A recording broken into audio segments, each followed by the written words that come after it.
చెప్తున్న లెక్క ప్రకారం 4 నియోజకవర్గాల్లో మీరు, మిగతా నియోజకవర్గాల్లో బీఆర్ఎస్ ఉన్నప్పుడు బీజేపీ ధైర్యంతో అక్కడి నుంచి పోటీ చేస్తుంది.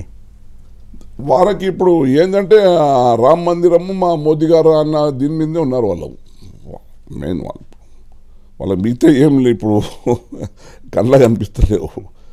రామ మందిరం అంటే రామ మందిరం అందరిది ఉంది. ఇది రాముడు అందరి వాడు, అందరు చేస్తేనే రామ మందిరం కట్టామంటే ప్రభుత్వం డబ్బులతో కట్టలేదు కదా. అందరు మా అటువంటి దాతలు ప్రతి ఊరు నుంచి కొన్ని చందాలు చేసి కొన్ని వేల కోట్లు వస్తేనే కట్టినారు. ఒక ట్రస్ట్ ఉంది, దాని ట్రస్ట్ ద్వారా అయింది. మోదీ గారి నాయకత్వంలో అక్కడ యోగి ఆదిత్యనాథ్ అధికారం ఉన్నారు, వారు ముందుంది పర్ఫామ్ చేసినారు. దానంత మాత్రాన మీరు దానికి మొత్తం మీ రాముడు మీ వాడు అంటే ఎట్లా? రాముడు అందరి వాడు. మీరు చెప్పుకోవచ్చుగా, బాబరీ మసీద్ అప్పుడు మా పివి నరసింహారావు గారు ఉన్నారు కాబట్టి ఇలా జరిగింది. అప్పుడు ఆ పద్ధతి ప్రకారం కోర్టు తీర్పు ప్రకారం జరుగుతూ వస్తుందండి. ఇది ఇప్పుడు గత 40-50 సంవత్సరాలుగా ఆ కోర్టుల ద్వారా ఏ నిర్ణయాన్ని బట్టి రెండు మతాల వారు పోరాడుకుంటూ ఒక నిర్ణయానికి వచ్చి లాస్ట్ సుప్రీంకోర్టు ఫైనల్ చేసినందుకే కదా అది ఒక కార్యరూపం దాల్చింది. అది సుప్రీంకోర్టు ఆఫ్ ఇండియా కూర్చొని స్పెషల్ అటెన్షన్ ఇచ్చి రెండు వర్గాలను నచ్చి చెప్పి రెండు వర్గాలకు ఒక పరిష్కారం చేయడం వల్లనే వచ్చింది. ఇప్పుడు బీజేపీకి ఒక ఎజెండా లేదంటారు రామ మందిరం తప్పితే. ఇక మోదీ గారు చెప్తా ఉన్నారు మా దేశం మూడో లార్జెస్ట్ ఎకానమీ పోతా ఉందని.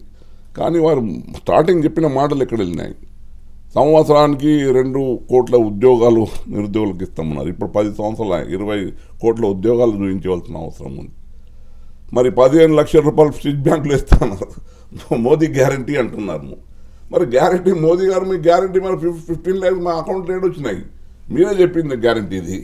15 లక్షలు బ్లాక్ మనీ ఉంది స్విచ్ బ్యాంకులలో తెచ్చి మీకు ఇంత బాధ్యత అన్నది అన్నారు. అది పాట మోదీ గ్యారంటీనే కదండి.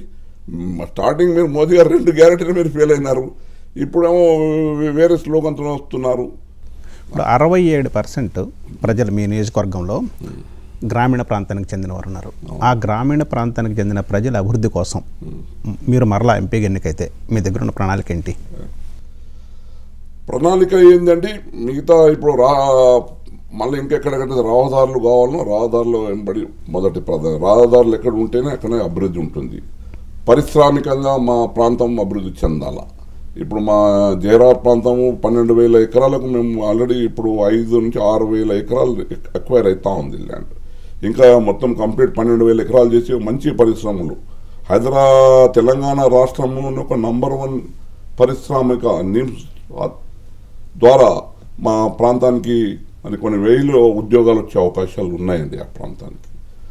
మరి ఇరిగేషన్లో కూడా మాకు సింగూరు ప్రాజెక్ట్ మా ప్రాంతం సంబంధించి ఇరిగేషన్ దగ్గరకు వచ్చేటప్పటికి మీ మీద ఉన్న ప్రధాన ఆరోపణ ఏంటంటే ఆ నీటిని తీసుకురావడం దగ్గర మీరు విమర్శించినంత ఉత్సాహం తీసుకొచ్చేటప్పుడు లేదు ఉందండి. ఇప్పుడు మేము అప్పుడు రాజశేఖర రెడ్డి గారు ఉన్నప్పుడు దామోదర్ గారు మేము యాక్చువల్లీ సింగూరు ప్రాజెక్ట్ అనేది హైదరాబాద్ డ్రింకింగ్ వాటర్కే ఇచ్చినారు.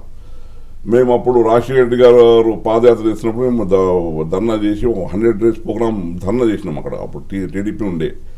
ఇక్కడ మా ఈ సింగూరు జిల్లాలో మా మెదక్ జిల్లాలకు ఎందుకు ఇయ్యారు? అంత డ్రింకింగ్ వాటర్ మొత్తము హైదరాబాద్కి తీసుకెళ్తుంటే మా గతి ఏంది అని అంటే రాజశేఖర రెడ్డి గారు అన్నారు భవిష్యత్తులో కృష్ణా వాటరు గోదావరి వాటర్ కూడా మేము హైదరాబాద్కి తెప్పిస్తున్నాం మన గవర్నమెంట్ వస్తే.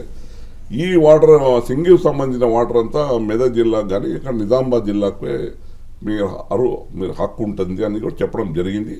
అందులో భాగంగానే మేము అప్పుడు సింగూరుకు ఇప్పుడు మీరు మా ఆందోళన నియోజకవర్గం 40,000 ఎకరాలకు అప్పుడు పెట్టి ఆందోళన నియోజకవర్గంలో ఉన్న లిఫ్ట్స్ ఏర్పాటు చేసి అన్ని చెరువులు నింపే కార్యక్రమం చేయడం జరిగిందండి. మరి టీఆర్ఎస్ తెలంగాణ వచ్చింది, హక్కు మనకు వచ్చింది. ఇప్పుడు కృష్ణా వాటరు గోదావరి వాటర్ మొత్తం హైదరాబాద్కి వస్తూ ఉంది. ఇప్పుడు ఆ వాటర్ ఏది ఉందో ఒక 29 TMC వాటర్ మాకు సింగూరులో ఉంటుందండి. మహారాష్ట్ర కర్ణాటక నుంచి వచ్చిన పాయింట్.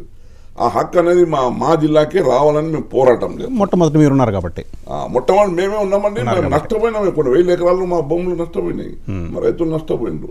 ఆ హక్కు ఇప్పుడు మా ముందు ప్రీవియస్ మెదక్ జిల్లా ఉంటే ఇప్పుడు మా సంగారెడ్డి జిల్లానే కానీ మిగతా ఆ పరివాహక ప్రాంతం మీద ఉందో వారికి బెనిఫిట్ కావాలనేది మా హక్కు మాది.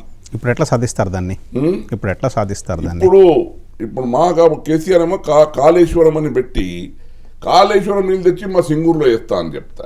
నేను కాళేశ్వరం నీళ్ళు మాకు అవసరం లేదు, నేను వందల కిలోమీటర్ల నుంచి తెచ్చి మా నీళ్ళు మాకు ఇస్తే సరిపోతుందండి. మా సింగూరు నీళ్ళు మా పక్కకు ఉన్నాయి 29 టీఎంసీ నీళ్ళు మా జిల్లాకి ఇస్తే సరిపోతుంది. అవే మేము పెట్టుకుంటాము, లిఫ్ట్ చేసుకుంటాము, వాడుకుంటాము, మొత్తం మా జిల్లా మొత్తం సస్యశ్యామలం అవుతుంది. కానీ మీరు ప్రత్యేకంగా ఆ కాళేశ్వరం తెచ్చి వేసేది నాకేం అర్థం కాలేదు. దాంట్లో మళ్ళీ బసవేశ్వర సంగమేశ్వర రెండు పెట్టినారు.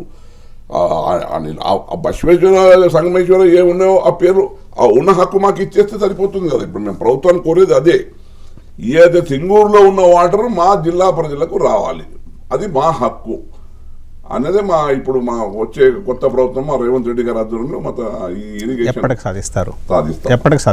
మా 5 సంవత్సరాలు ఇప్పుడే మా 100 రోజులైంది మా కార్యక్రమం మొదలై. మా ముఖ్యమంత్రి గారు ఇంకా ఇప్పుడు మొన్ననే వారి దృష్టికి తీసుకెళ్లడం జరిగింది. భవిష్యత్తులో మళ్ళీ ఎన్నికల తర్వాత తప్పకుండా నన్ను పార్లమెంటరీగా ఎన్నుకోవడానికి పూర్తి విశ్వాసం ఉంది. మా కాంగ్రెస్ పార్టీ ఆధ్వర్యంలో, రేవంత్ రెడ్డి గారి ఆధ్వర్యంలో తప్పకుండా మేము ఆ జిల్లా మా మంత్రులు, మా ఎంఎస్ శాసనసభ్యులు మా అందరం కూర్చొని మా రేవంత్ రెడ్డి గారితో మాట్లాడి తప్పకుండా ఈ సింగూరు సంబంధించిన వాటర్ మొత్తం మాకే రావాలి. అటువంటి మంచి ప్రాజెక్ట్స్ ఏమేమి కావాలో ఏ విధంగా కావాలని ఒక రూపకల్పన చేస్తామండి.